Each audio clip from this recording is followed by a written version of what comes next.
अस्सलाम वालेकुम दोस्तों, उम्मीद करता हूँ फिट फाट होंगे, मज़े में होंगे आप। मैं आपका होस्ट मोहम्मद राशिद एक नई वीडियो के साथ दोबारा हाजिर है। आज हम पर्पल ब्लॉच पे बात करेंगे। प्याज की ये बीमारी बहुत अहम बीमारी है और इससे ज़मींदारों ने बहुत ज़्यादा नुकसान उठाया है।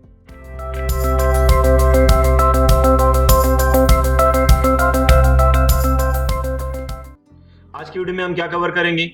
हम पर्पल ब्लॉच की सिम्टम्स, उसकी मैनेजमेंट और उसके कंट्रोल को कवर करेंगे। तो शुरू करते हैं। बिस्मिल्लाहिर्रहमानिर्रहीम। Purple blotch. पर्पल ब्लॉच प्याज में एक बहुत बड़ा मसला है। सबसे पहले हम पर्पल ब्लॉच के बारे में थोड़ा सा इंट्रोडक्शन कर लेते हैं, इसके बारे में जान लेते हैं ये कौन से फंगस से होती है और किन कंडीशंस में आती है। ठीक है, ये जी फंगस अल्टरनेरिया के से ये होती है। ठीक है जी, फार्मर को इससे कोई कंसर्न नहीं है, स्टूडेंट्स को पता है। ठीक है, 25 से 30 डिग्री सेंटीग्रेड जब टेम्परेचर होता है, ह्यूमिडिटी का लेवल थोड़ा सा हाई होता है और लॉन्ग टर्म पे रहता है, तो इसकी ग्रोथ शुरू हो जाती है। और ये प्याज के जो बकाए जात होते हैं, जो प्याज के गंद होता है, प्याज के पत्ते और इसके जितने बकाए जाते हैं, उन्हीं के ऊपर ये पलता रहता है और सॉइल के करीब करीब रहता है। और जब विंटर का सीजन गुजरता है तो उन्हीं दिनों में ये अपनी परवरिश कर रहा होता है। जैसे इसको मौसम या कमजोर दोबारा से पत्ते मिलते हैं, कमजोर पत्ते मिलते हैं, वो तो ये ज्यादातर ओल्डर लीव्स पे अटैक करता है और नए जो पत्ते हैं उनके लिए भी, वो भी इसके लिए बहुत करामत होती है, उन पे भी अटैक कर सकते हैं। तो ये उन पे अटैक करता है और ये इसका जो 25 से 30 डिग्री सेंटीग्रेड टेम्परेचर है उसमें ये बहुत अच्छे से परवरिश करता है। इसके अलावा ये प्याज और लहसुन पे बहुत ज़्यादा अटैक करता है। ये इनकी मेजर बीमारी है पर्पल ब्लॉच। इसके अलावा प्याज में ये कौन सी वैरायटीज पे ज़्यादा जाता है? देखिए, प्याज 3 किस्म के प्याज होते हैं। लॉन्ग डे होते हैं, मीडियम शॉर्ट डेज होते हैं और शॉर्ट डेज होते हैं। ये 3 किस्म की वैरायटीज होती हैं जिन्हें हम दिन को दौरानिया के हिसाब से हम डिवाइड करते हैं। इनमें से बहुत सारी ऐसी वैरायटीज हैं जो बहुत इसके लिए, उन पे ये बहुत आसानी से अटैक करता है। मैं वर्ड को आसान कर देता हूँ जिम्मेदार के लिए। जिन पे ये बहुत आसानी से अटैक करता है उनमें ये शॉर्ट डे जो होते हैं, शॉर्ट डे जो वैरायटीज होती हैं, जिनमें ये समझ लें कि जिनको 8 से 10 घंटे का दौरानिया चाहिए होता है, वो उन पे बहुत आसानी से अटैक करता है। और इसके अलावा स्वीट स्पेनिश अनियंस जो होते हैं उन पे ये बहुत आसानी से अटैक करता है। और कुछ ऐसी वैरायटीज हैं जो लॉन्ग डे में आती है, उन पे भी ये बहुत आसानी से अटैक करता है। ठीक है, ये तो होगी इसकी इंट्रोडक्शन। इसके अलावा इसके सिम्टम्स क्या हैं? अब आप इसको कैसे पहचानेंगे? इसके सिम्टम्स को देख लेते हैं जी। ये जी, जब आप फसल में जाएंगे तो आपको सबसे पहले ये जो है ना, ये कहाँ अटैक करता है? ये अटैक करता है ओल्डर लीव्स पे। आपको तस्वीरों से अंदाजा हो रहा होगा, ये ओल्डर लीव्स पे आपको इसका इसका अटैक नजर आएगा। कैसे नजर आएगा, इसकी पहचान क्या होगी? ये समझ लें कि ये जो है ना, छोटे दाग होंगे। कैसे दाग होंगे? ऐसे होंगे जैसे पानी में पानी लगे हुए जख्म नहीं होते, जैसे वैसे लाइट कलर में ना जख्म होंगे जो पत्ते के ऊपर आपको नजर आएंगे। और ये जख्म जो है ना, ये आहिस्ता आहिस्ता ऐसे होते हैं कि ये पहले पर्पल कलर में जाते हैं और उसके बाद ये ब्राउनिश कलर में ट्रांसफर हो जाते हैं। ये आहिस्ता आहिस्ता अपना कलर चेंज करते हैं, पर्पल से ब्राउनिश कलर में आते हैं और इससे भी डार्कर कलर में चले जाते हैं। अच्छा, इसकी पहचान कैसे करेंगे? दाग तो ऐसे तकरीबन ऐसे ही होते हैं। तो जो पर्पल ब्लॉच का जो दाग है, वो उसकी शेप ऐसी होती है कि वो आंख नुमा शक्ल बनाती है। और इस ये ब्राउनिश स्ट्रक्चर के इर्द गिर्द आपको एक येलो कलर का दायरा नजर आएगा, येलो कलर की बाउंड्री नजर आएगी। तो ये इसका पैटर्न है। ठीक है, और लीव्स जो है ना, पहले ये येलो होती हैं और उसके बाद आहिस्ता आहिस्ता ये ब्राउनिश कलर में इन्फेक्टेड, जो जितनी भी इन्फेक्टेड लीव्स होती हैं वो पहले येलो होती हैं और उसके बाद ब्राउनिश कलर में, और उसके बाद फिर आहिस्ता आहिस्ता ये मरना शुरू हो जाती है। बल्ब पर भी ये अटैक करता है जी। बल्ब पे कैसे अटैक करता है? ये नेक के जो करीब करीब आ के उन पे ये अटैक करता है और बल्ब को भी खराब कर सकता है। तो जब आपने ये उतारने बल्ब जब आपने उतारने फ्रूट जब तैयार उतारना है, तो तब भी आपने ख्याल करना है कि ये बीमारी उसको लगी हो वो बाकायदा तरीके से ड्राई हुए हो। अगर वो ड्राई नहीं है और आपने उतार लिए तो वो अंदर पेनिट्रेट कर जाएगा और वो बल्ब जो है ना, वो आगे आपकी जो जहाँ स्टोरिंग की होगी वहाँ बहुत सारे औरों को भी खराब करेगा। बल्ब में इसके जो है ना, वो ये रोटन टाइप की जो है ना वो बनाता है और पानी से भरे हुए सॉक्स बनाता है। बल्ब की जो है ना, ये क्या कहता है, बल्ब को जो जितने भी प्याज के जो वो हैं उनको पहले रेडिश पर्पल में चेंज करता है और उसके बाद ये ब्राउनिश ब्लैक कलर में चेंज हो जाते हैं। अच्छा जी, नेक्स्ट क्या है जी, हम इसकी लाइफ साइकिल को स्टडी कर लेते हैं जी। इसकी लाइफ साइकिल कैसी है, ये कितने दिन में अटैक करती है, किस टेम्परेचर पे आती है और उसके बाद हम इसको कैसे कंट्रोल कर सकते हैं, उस पे चलते हैं। ठीक है, लाइफ साइकिल में इसका जो पैथोजन है, जो इसका फंगस है, वो ओवर विंटर जो है ना, इसका जो वो काम करता है। ओवर विंटर मीन्स के जितनी भी इसके पैथोजन का जो साइकिल है, वो ये रात को या ज़्यादातर सर्दियों में इसका साइकिल कंप्लीट होता है।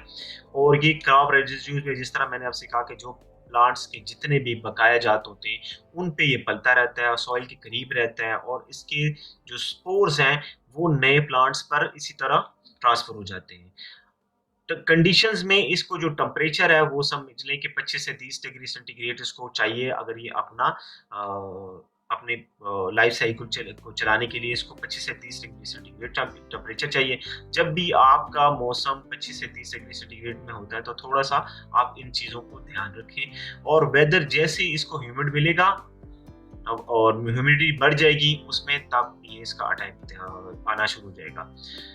दूसरी क्या बात है जी, ये तकरीबन जब इसका अटैक हो जाता है तो ये समझ लें कि ये 1 से 4 दिन या 5 दिन ये लेता है अपनी इसके जख्म बनाने में या स्पोर्स के जो है ना इंजेक्ट होने में किसी प्लांट के अंदर, और उसके सिम्टम नज़र आने में ये 5 दिन ले लेता है। और उसके बाद ये ज़्यादातर जो है ना ये अटैक या स्पोर्स की जो प्रोडक्शन होती है वो ये करता है रात में, ज़्यादातर रात में करता है। और जैसे ही इसको दिन का दौरानिया ड्राई मिलता है, अगर ह्यूमिडिटी है तो ये स्प्रेड नहीं होता। जैसे इसे ह्यूमिड से दिन का दौरानिया ड्राई मिलता है, ड्राइनेस आती है, तो ये स्प्रेड होना शुरू हो जाता है। स्प्रेड किस तरह होता है, ये हवा से स्प्रेड हो सकता है, ये बारिश से स्प्रेड हो सकता है। अगर बारिश हो रही है पत्ते पे और उस पत्ते पे जख्म है, आप उस पे छींटे लग रही हैं, पत्तों पर बारिश के छींटे लग रहे हैं, वो छींटे आगे दूसरे पत्तों पे लगेंगे और इसी तरह ये फैलता चला जाएगा। ठीक है जी। और इसकी ड्यूरेशन ऐसे है कि ये 12 से 16 घंटे इसको चाहिए। अगर पत्ता आगे से 12 से 16 घंटे तक वेट है तो इसको नए पत्ते पे अपनी प्रोडक्शन करने के लिए 12 से 16 घंटे चाहिए। तो ये होगी इसकी जी लाइफ साइकिल। अब इसकी कल्चरल प्रैक्टिसेस हम ऐसे क्या करेंगे जिससे हम इसे रोक सकते हैं। तो उसमें पहली जो बात है वो ये है कि आपने पहली कोशिश यही करनी है कि अगर आप सीड प्रोडक्शन के लिए अनिल लगा रहे हैं तो आपने कोशिश करनी है कि ऐसे सीड्स को आपने चुनना है, ऐसे जो है ना वो बल्ब्स चुननी है, सेट्स चुननी है जिनके ऊपर सब इन्फेक्शन नहीं, किसी किस्म की भी इन्फेक्शन नहीं है। पैथोजन तो हमें बर्दाश्त ही नहीं है। आपने कोशिश करनी है कि स्पोर्स भी ना नजर आए आपको। तो पैथोजन फ्री आपने जो है ना सेट्स देखने हैं, वो सबसे पहले प्रैक्टिस है। फिर आपने क्या करना है जी, आपने जब भी सेट्स लगाने तो आपने कोशिश करनी है कि इसकी जो लाइनें हैं वो आपने ऐसे लगाना है कि लाइनें स्ट्रेट हो, हवा का गुजर बहुत आसानी से हो उसमें से।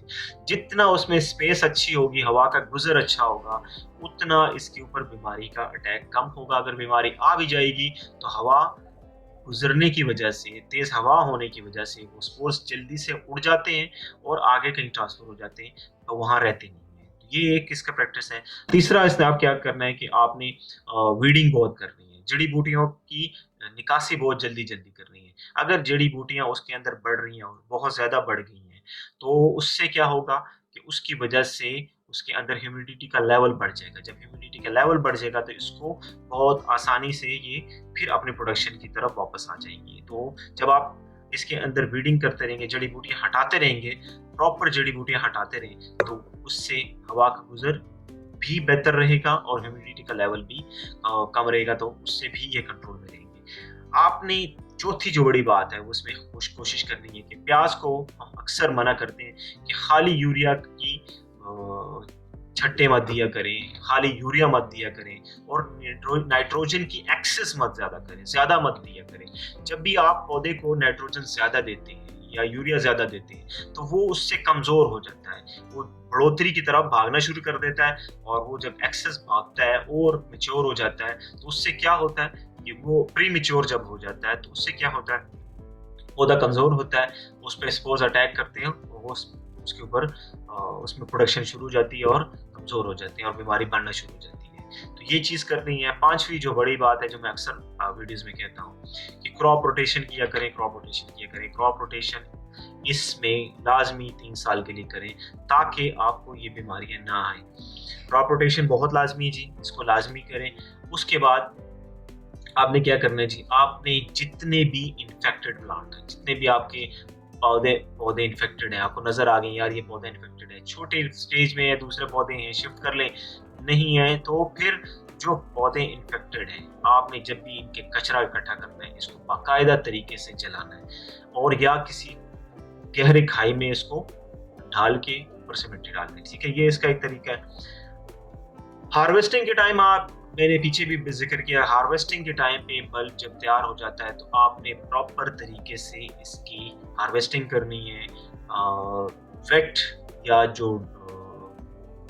ग्रीन प्याज है उनको नहीं उतारना, प्रॉपर तरीके से उसको ड्राई करें और जो इन्फेक्ट जहाँ से जिनके ऊपर इन्फेक्शन हुई हुई है, इन्फेक्टेड प्लांट्स हैं, इन्फेक्टेड बल्ब्स हैं, उनको प्रॉपर तरीके से जो है ना ड्राई करें।